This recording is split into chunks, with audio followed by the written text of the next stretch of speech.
What is going on, IF Warriors? It's your boy Edward V, and today we're going to talk about how to make intermittent fasting faster. Roll that intro.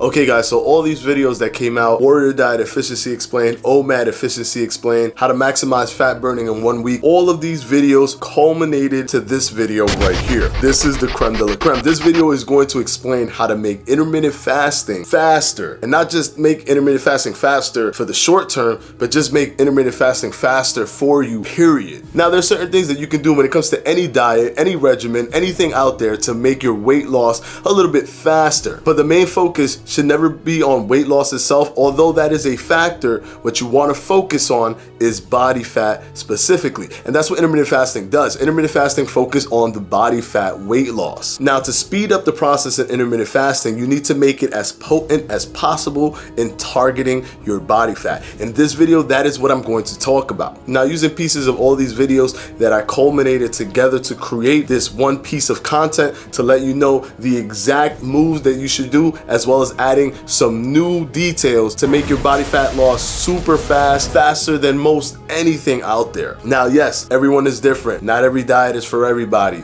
I get that, but there are certain physiological things that happen with your body that tends to be the same no matter what, unless there's some sort of anomaly happening. When you refrain from eating, the very sensitive insulin doesn't move. For insulin to be present in the body and to raise itself, there has to be sugar, glucose, foods of some sort. Anything can trigger it to move. So if you say, oh, can I get this like kind of non-sugary or substitute sugar-free drink and with this thing over here and just like a tablespoon of that, most likely you will affect your insulin because it is very sensitive. And yes, I get it when people say, hey, but I can just eat like a 300 calorie meal. It's not going to be bad, or a 150 calorie meal, or a little bit of an apple or something. It's not going to affect me. It's not going to affect you as much, but you're not going to be as potent or as strong as if you didn't consume that at all. One thing that I want to focus on right now at this moment is that there is no reason for you to have to consume anything at all.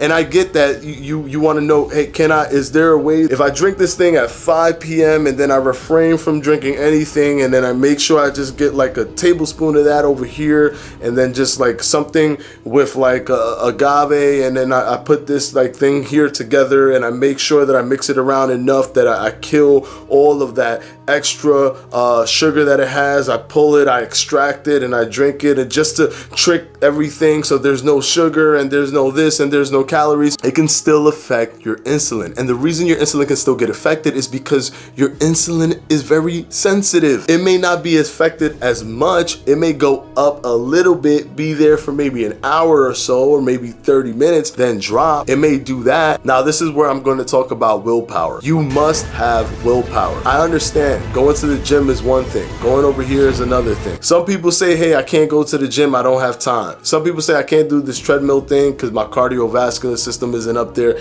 and right now I just can't build that thing up. Some people say I can't work out at home. I need weights. I gotta buy them. I don't have that pull-up bar thing. I don't have that ab roller. I don't have those things. Well, guess what? You don't need anything for intermittent fasting, and on the contrary, you are fooling yourself if you're saying that you can't do this because of a specific reason, when this thing is literally do nothing. This thing is literally do not eat. That's what intermittent fasting is. Do not go out and make that food at this time. Do not go out and buy food. Do not stop at a restaurant. Do not stop at McDonald's. Don't eat. Do not do something is what intermittent fasting is. If you don't have time to not do something, then you're just kidding yourself. If you're within 48 hours, you are within a healthy amount of time for intermittent fasting. You can even go past 48 hours.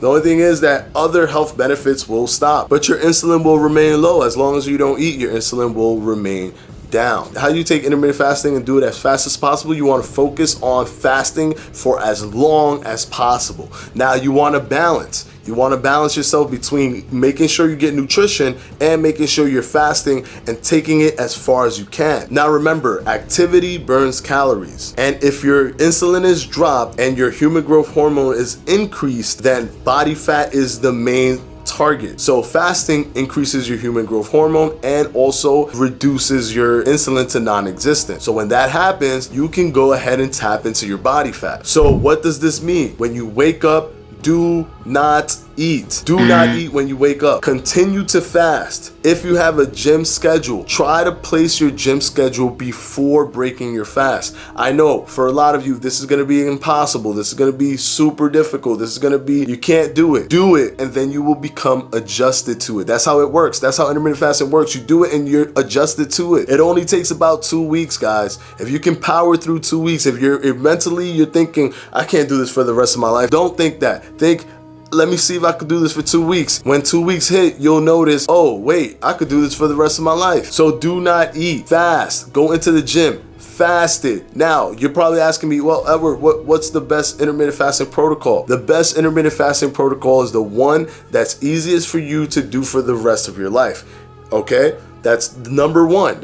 I want you to put that as the number one thing. So if the lean gains diet, which is 16 hours fasting and 8 hours eating, is the easiest thing for you to do based on your life schedule, based on how you go to the gym, then that's the one that I want you to do. If the warrior diet, which is 20 hours fasting and 4 hours eating, is the best thing for you to do, then that's what I want you to do. If the OMAD diet, 1 meal a day, is the best thing for you to do, then that's what I want you to do. Just know that if you want it to go as fast as possible, you need to keep your insulin down as long as possible. Now, one thing you can do to assist yourself in making sure that you're using body fat as energy is the ketogenic diet. You could implement the ketogenic diet, because what happens is, to get into ketosis takes a few days. Once you're in that ketosis state, you're kind of doing a double whammy. You're doing intermittent fasting, which is reducing your insulin as low as possible. Then you're doing the ketogenic diet, which can keep your insulin as low as it can during that time period where you're eating. It can raise your insulin a little bit, but not to a crazy extent, so that when you do fast, guess what? Your insulin drops even faster, because what happens is when you eat, your insulin shoots all the way up as high as it needs to go, depending on how much glucose you're taking in, depending on how much carbs you're taking in, which is why the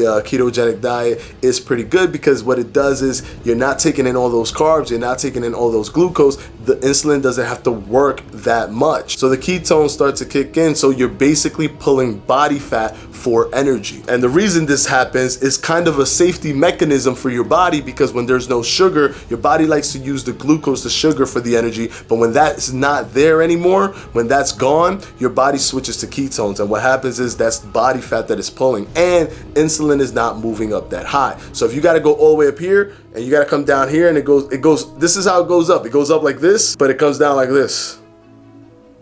See that? That's how the chart works. It goes up almost straight, kind of like this, and then it comes down like this.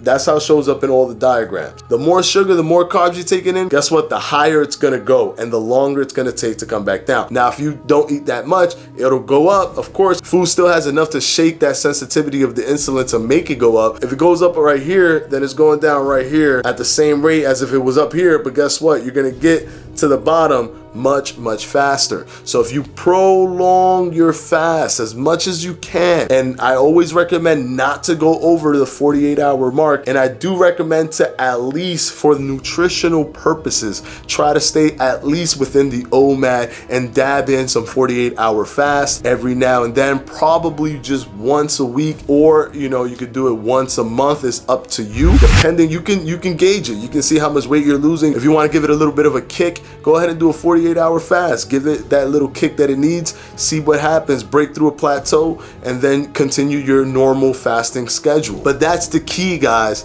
That's the key to making sure that you're consistently burning body fat. Let's not kid ourselves, guys. You still need to lose 3,500 calories for it to be 1 pound of body fat. But you're constantly losing body fat if you're doing intermittent fasting. If you're eating constantly, always eating food, doing the 6 meals a day, eating snacks in between, all of that little stuff that you've been told by the bro science community for years, if you're doing all of that, what you're doing is you're constantly keeping your insulin up. It's trying to drop, but you're never letting it happen. So what happens? Your body decides, okay, well, we got to burn some calories because he's burning calories. And the only time he seems to fast where we can tap into his body fat effectively is when he's sleeping.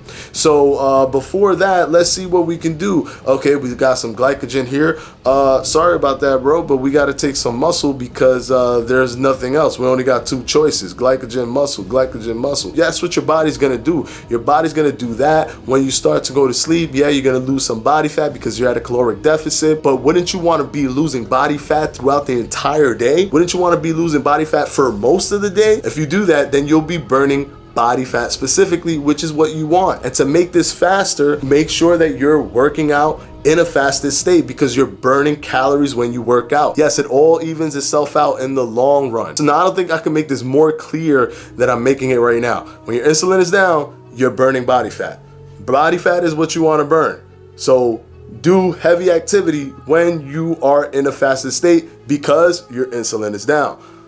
It's not rocket science, guys. It's not rocket science. Or you want to live in this fantasy world where you're just sitting on the couch doing intermittent fasting and you're going to be losing body fat as fast as possible. You're going to lose body fat because your insulin is down. But guess what? You're not going to burn the most amount of calories. So if you make sure that you know how much calories you're burning, if you make sure that you're doing your heaviest activities when you're in a fasted state, and if you make sure that even when you're eating, you can do the ketogenic diet to switch over to ketones and then use that so that your insulin is as low as possible even when you're eating, so that when you're fasting you get there much faster. And then on top of all of that, you extend your fast as long as it's comfortable for you, then you will definitely make intermittent fasting work much faster. Thank you for watching this video, and I want to thank my patrons from my Patreon. I'm gonna put their names right up here.